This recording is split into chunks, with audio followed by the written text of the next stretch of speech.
Ladies and gentlemen, this Gaming Telecom video, we're going to be discussing the AMD Mantle technology, which is not only compatible with Nvidia graphics cards, but it can handle over 100,000 draw calls per frame of animation and is very similar to the PS4 API library.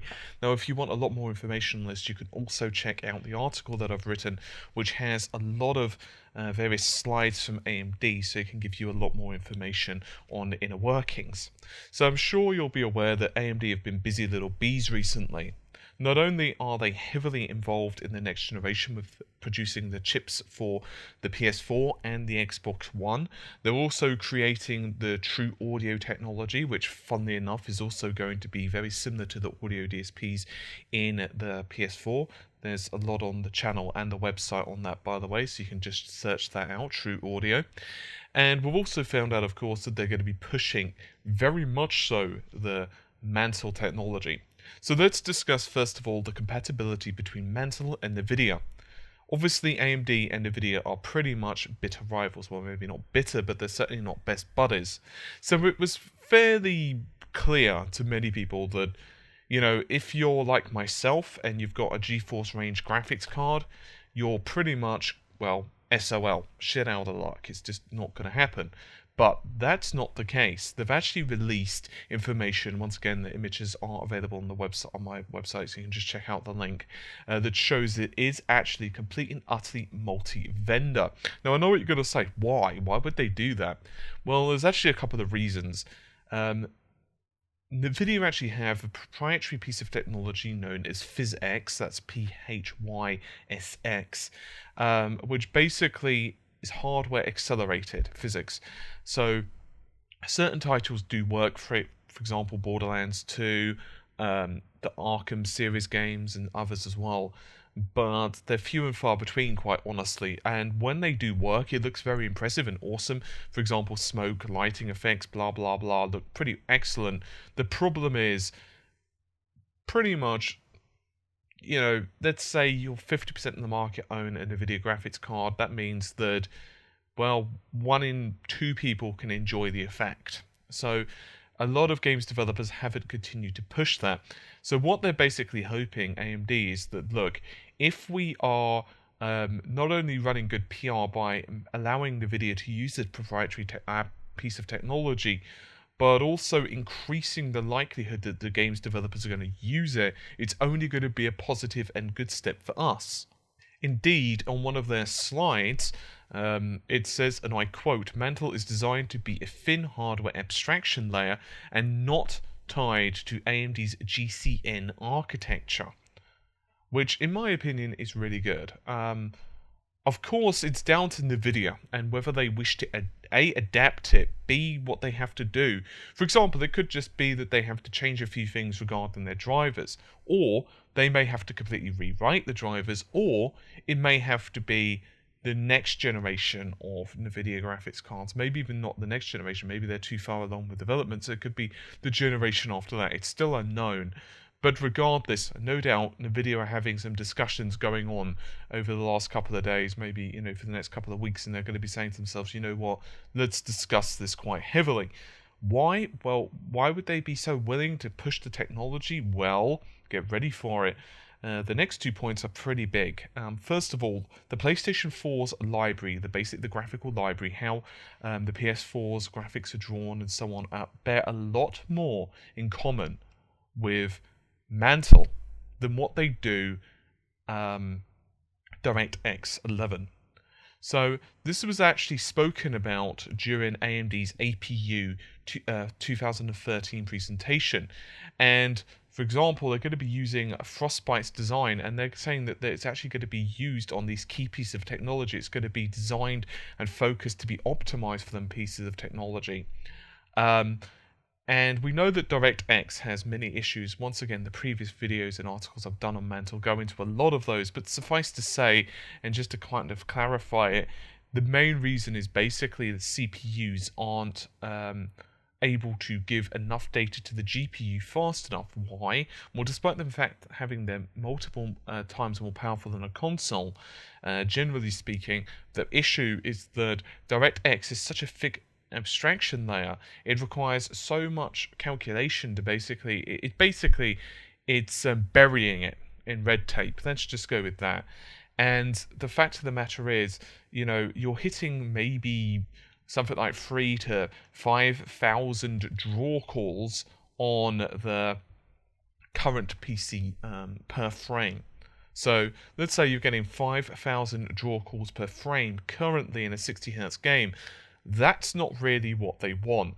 Consoles are actually capable of more draw calls than a PC. They just don't have the GPU compute power to do anything with it, at least compared to a PC. But obviously the CPU of a PC is so heavily entrenched in these heavy abstraction layers, also known as DirectX, it's kind of a pain in the buttocks.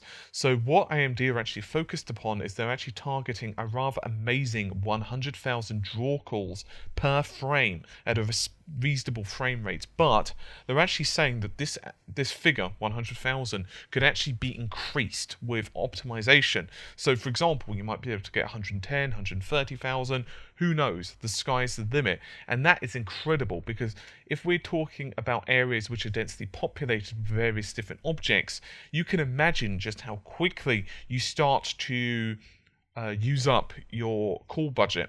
So indeed, one of the spokesmen actually said, and I quote, "What we're trying to really do is re-energize the industry, because really over the last couple of years we've seen kind of stagnant in the industry. What we'd like to do is kick up a notch and really give the tools to make exciting PC games. You have a bunch of interesting features that allow you to unlock the performance never before possible. Some of those are generic, and others are more targeted towards a GCN architecture. So there's a wide range of different things to enable very good performance. And while GPU performance is very important, I think this solution will blow your socks off in terms of CPU utilization." Indeed, another small quote is that the key today is great performance is multi-threading. All of us here have many core systems, 4, 6, and 8 core systems, and the problem is very few of those cores are available for driving the graphics card. More amazingly still, this isn't just limited, this is out of quote of course, this isn't just limited to draw calls. I'm sorry guys, that was my phone, I thought I had it on silent, I'll slap myself later. Anyway, where was I? I was completely and utterly rudely interrupted there by some person. Oh, it was a bloody Facebook notification. That's annoying.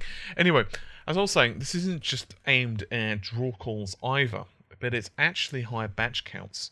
So by 2015, developers believe they'll be able to hit 300,000. Meanwhile, in 2018, so just 3 years later, they're going to be hitting 1 million of these. That is insanity. It's fair to say that the PlayStation 4 is going to be pretty popular with people. I'm pretty sure we can all agree that it's going to do okay. And honestly, whether you're a PC gamer or whether you're a console gamer, the prospect of better APIs for PC is only going to be a good thing. It will mean that the transition between PC and console is going to be much better. So, for example, if you're a PlayStation 4 owner, then you're going to get much better ports of PC games. They're going to run better. It's going to be easier and cheaper and better for the developers to port the title over. Meanwhile, if you are a PC gamer and you are quite happily running there with a pretty decent gaming rig, it's going to mean that if you have a graphics card that, say, let's just put out an arbitrary figure of, say, 47 frames a second on average on a particular game, with Mantle, theoretically, that could go up. It depends on, what exactly is the bottleneck in your system. But it could be that it goes up to 60 frames a second, or it could go to 50 frames a second, or it could go up to 70 frames, or something completely different. In other words, you're going to get better performance out of the current hardware you've got, but not only that, in the future, you're going to be able to see much better games. You're going to be able to see games which are only available on the PC in terms of the raw power that they offer, because of the sheer unadulterated power that the GPUs of the PCs actually have now, but they just can't be utilized properly, particularly when we're talking about the modern GPUs. The GPUs which are so powerful, we're talking 5 T-flops of computing power plus. And while that might sound a lot of marketing spiel, why it might sound a lot of marketing talk, the reality of the matter is that something needs to be done. Microsoft have made some improvements, as we've previously discussed in both of our articles and videos. They've made some other improvements regarding draw calls and CPU optimization and multi-threading. But it's kind of like if you're really, really hungry, if you've just come back from the gym or something, and you come to my house and you're like, dude, I'm really hungry. And I say, okay then. And I give you a small steak and a small serving of vegetables. And you say to me, well, not that I don't appreciate the effort, it helps, I no longer feel like I'm going to die because I'm so hungry, but it's not quite enough. And that's pretty much in the situation we are right now with DirectX. There are ways around this. You can actually directly access the GPU to a degree using OpenGL, but hopefully there are going to be much improved ways to do this with AMD's new technology, and I personally am looking forward to it. It's definitely a good feather in their cap that they had the PlayStation and the Xbox. Now, obviously, this isn't going to be so much of a big deal for the Xbox because it's so similar to DX11, but for the PlayStation, it'll be very curious. And this is pretty obvious that anyone could have seen this a mile away. That AMD would just pretty much positioning themselves. They're positioning themselves to the point where they had a good stake in the next generation of consoles. That's obviously going to provide them some financial aid in terms of creating the APUs, creating the technologies, but it's also served them fairly well in other ways as well, including the APIs, also known as Mantle. So hopefully you've enjoyed the relatively short video. As I said, I have got another video on this that explains exactly how Mantle works and so on. So if you're kind of curious about that, you can check that out. But meanwhile, I'm going to bid you farewell, my friends. I'll see you soon. Take care. Bye for now.